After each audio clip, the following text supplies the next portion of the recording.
Aktres na si Bianca King, balik showbiz na matapos ang ilang taong pahinga sa pag-arte.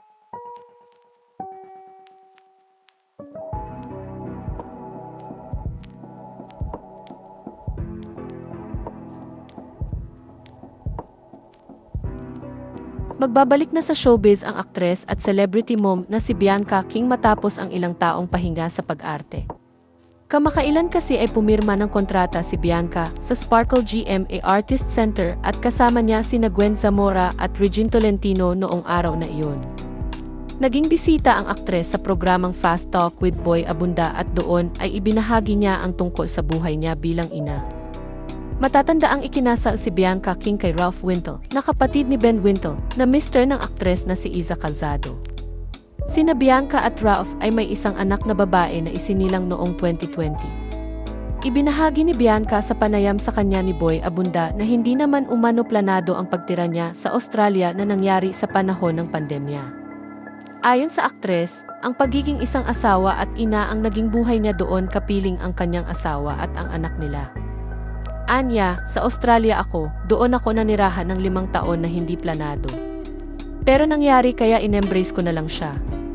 Kwento pa ni Bianca, nagpupunta raw siya sa Australia dahil nandoon si Ralph na boyfriend pa lang niya noon. Taong 2019 nang magtungo muli ang aktres sa Australia para ipagdiwang ang kaarawan ng kanyang partner, kasama ang pamilya. Pero ilang araw pa lang doon ang aktres ay nangyari na ang pandemya at nagpatupad ng lockdown ang iba't ibang bansa. Kasama si Bianca sa mga hindi na nakaalis ng Australia noong panahong iyon. Kaya naman ibinahagi ni Bianca na sa tulong ng mga kaibigan niya ay naipadala nila sa Australia ang ilang gamit niya. Hanggang sa ikasal na sila ng kanyang partner sa loob ng bahay nila doon. Anya, nag-umpisa siya sa isang very practical na conversation na, saan ba tayo pupunta? Kasi syempre, ayoko ng i-sugarcoat, may mga visa issues involved. Inilahad ni Bianca na naging napaka-espesyal ng kasal nila ng kanyang partner dahil nagawa nila iyon in the simplest and most low-key way possible. Ilang taon matapos silang ikasal ay dumating na sa buhay nilang mag-asawa ang panganay na anak nila. Inamin ni Bianca na hindi naging madali para sa kanya ang adjustment niya sa bagong buhay niya sa Australia. Anya, I was just trying to be happy. Just trying to get by, just trying to integrate myself into a new society na napakahirap gawin during that time kasi wala kang mga social circles.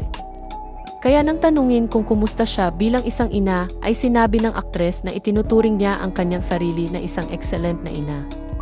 Anya, ibibigay ko sa sarili ko ang lahat ng award ng nanay na meron dyan. Kasi peak performance ako as a mother. Ang joke ko nga is I am a professional mother, like kinakareer ko talaga siya. From studying, sleep, nutrition, how to raise a child, toys, books, everything.